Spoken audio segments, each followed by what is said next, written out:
तो बच्चों आज हमारे बीच में है मिश्रा सर। और मिश्रा सर पिछले 15 से 20 साल लगभग पढ़ाते हुए, कितने साल? 16 साल। 16 साल सर को हो गए हैं बॉटनी पढ़ाते हुए। और सर ने इंडिया के जितने भी टॉप इंस्टीट्यूट्स हैं, एलन हो, आकाश हो, नारायणा हो, सभी के अंदर पढ़ाया हुआ है। न केवल टॉप रैंक्स को पढ़ाया है, बल्कि वो मीडियोकर बच्चे जिनको कि लग रहा था कि मेरा सिलेक्शन होगा या नहीं होगा, उनको भी टॉप रैंक्स के ऊपर पहुंचाया हुआ है। तो मैं आज अपन सब लोग बड़े खुशनसीब हैं कि सर आज हमारे बीच में हैं। तो मैं सर से एक ही रिक्वेस्ट करूंगा कि सर आप हमारे बच्चे जो नीट प्रेप के चैनल के ऊपर हैं, जो कि नीट प्रेप को फॉलो करते हैं, जो कि जिन्होंने सब्सक्राइब कर रखा है, जिन्होंने बेल आइकन पे बटन दबा रखा है, उनको भी कोई ऐसा मोटिवेशन दीजिए सर कि वो उनको लगे कि हाँ मेरा सिलेक्शन हो सकता है और वो उस लायक बन जाएं जिनका सिलेक्शन हो। Sir please. मैं आपको दो बच्चों की स्टोरी बताऊंगा जिनको मैंने पढ़ाया है। दोनों MBBS कर रहे हैं, ठीक है। मैं उनका नाम नहीं लूँगा, मैं सिर्फ उनके नाम का इनिशियल यूज़ करूँगा। अगर वो देख रहे होंगे तो वो समझ जाएंगे मैं किन की बात कर रहा हूँ, ठीक है। एक बच्चा है SS, ठीक है, और दूसरा बच्चा है AS, ठीक है। ओके, ये दो बच्चे हैं, ठीक है। ये SS जो है 2018 में मेडिकल कॉलेज में गया, मैं कॉलेज का नाम नहीं लूँगा तो उसके लिए बहुत ओबियस हो जाएगा।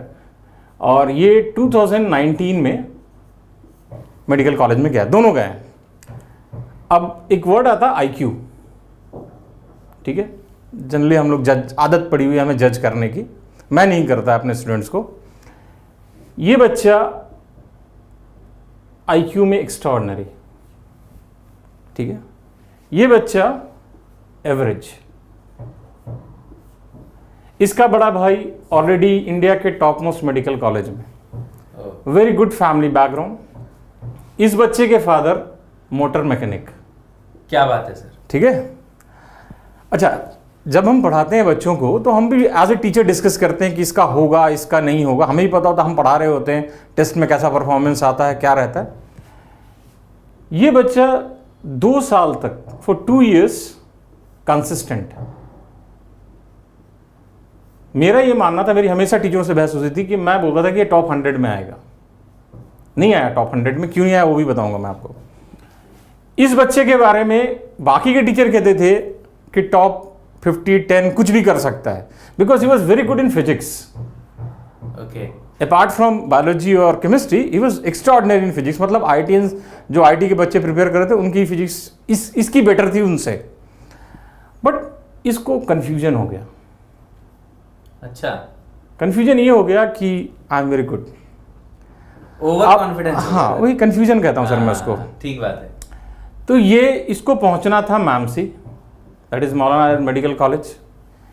ये कहीं पे किसी कोने में किसी गवर्नमेंट मेडिकल कॉलेज में ही है, ठीक है। अब इस बच्चे पे आते हैं। इस बच्चे ने 2 साल बहुत कंसिस्टेंट मेहनत किया। मतलब ऐसा कोई भी बुक नहीं होगा जिसमें क्वेश्चन हो जिसने इसने किया नहीं होगा। मैं इसको बोलता था हमेशा, बेटा अब तू ना थोड़ा अपने आप को कंट्रोल में ला, थोड़ा फिक्स कर अपना एरिया, जो तू इधर उधर विंग्स को स्प्रेड कर रहा है ना, दैट विल हार्म यू, ठीक है। ये दिल्ली के ही मेडिकल कॉलेज में है, नाम नहीं बोलूँगा कॉलेज का, ठीक है। अच्छा कॉलेज है, बहुत अच्छा कॉलेज है, उसी में है। बट इसने लास्ट में ना रिसर्च करना शुरू कर दिया। रिसर्च क्या होता है कि जब आप ये आंसर क्यों नहीं होगा, 4 चॉइस आपको दिए हैं, आपको पता है कि अगर आपसे पूछा जाए कि नीट प्रेप में बॉटनी कौन पढ़ाता है, और जितेंद्र मिश्रा एक चॉइस है, तो आप उसको मार्क कीजिए ना। आप ये क्यों देख रहे कि डोनाल्ड ट्रंप क्यों नहीं पढ़ा रहा है। अरे नहीं पढ़ा रहा डोनाल्ड ट्रंप भाई, जितेंद्र मिश्रा पढ़ा रहा है। तो इसमें ये एटीट्यूड लास्ट में थोड़ा सा डेवलप हो गया, जिसके कारण इसका रैंक डाउन हुआ। तो मतलब एग्जाम की जगह पे और रिसर्चर बन गया वो। हाँ। तो इसका सिलेक्शन तो हुआ, ठीक है। अभी टीचर्स डे में भी मेरे से मिलने आया था, ठीक है। इसका भी सिलेक्शन हुआ, बट इसको मौलाना जाना था, ये कहीं और पहुंच गया, गवर्नमेंट कॉलेज में ही है।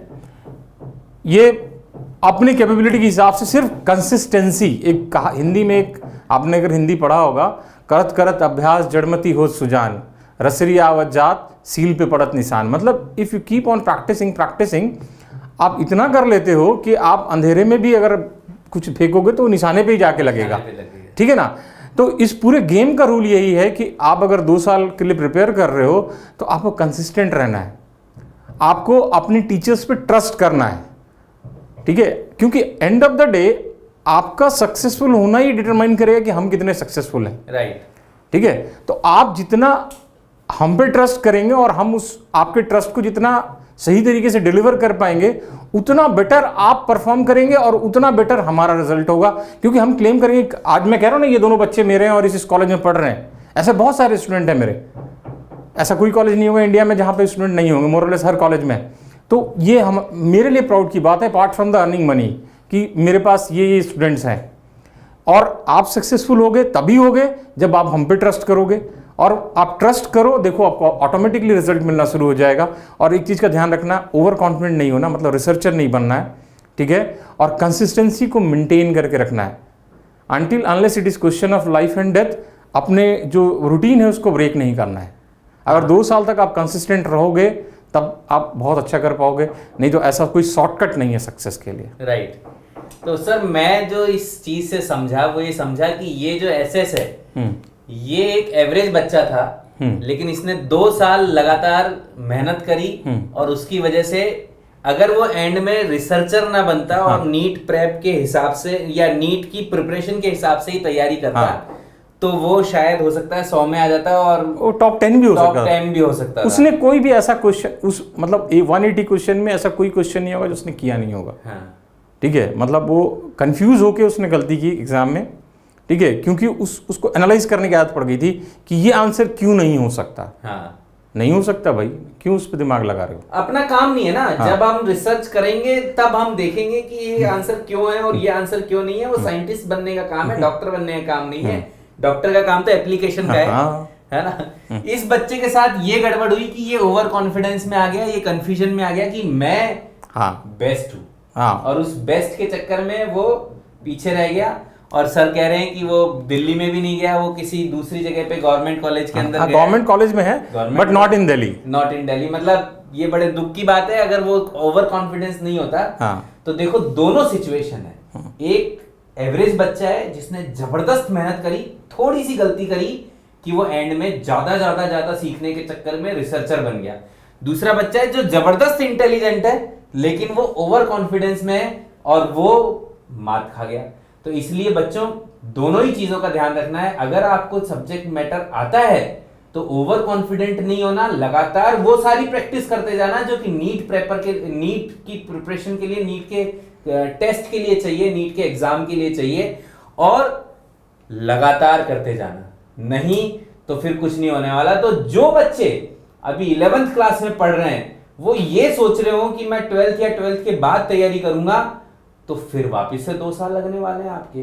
तो इसलिए अगर आप 11th में हो और अभी तक जागे नहीं है, तैयारी करना शुरू नहीं किया है, तो this is the right time, you start now, है ना। ऐसा नहीं है कि आपको 12th में स्टार्ट करोगे या 12th के बाद स्टार्ट करोगे, मतलब जल्दी करना चाहिए सर।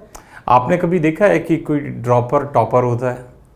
टॉपर हमेशा फ्रेशर होता है। ये क्या गजब बात है सर, ये मैंने भी देखा है सर। ठीक है ना, तो आप फ्रेश जब रहते हो ना तो आप पे प्रेशर्स बहुत कम वर्क करते हैं। जब आप ड्रॉप करके तैयारी करते हो, ऐसा नहीं कि ड्रॉपर का सिलेक्शन नहीं होता है, लेकिन क्या है कि आपके ऊपर कि इस बार क्या होगा, अब क्या है, घर वाले पूछते हैं कैसा लग रहा है इस बार, क्या तैयारी है, अगल बगल वाले बोलेंगे अरे उसका हो गया। टेंशन होता है। तो वो जब आप फ्रेशर रहते हो ना तो आपके ऊपर कोई प्रेशर नहीं रहता। जब आपके पास प्रेशर नहीं रहता है तो आप अपना बेस्ट देते हो। राइट, ठीक है ना।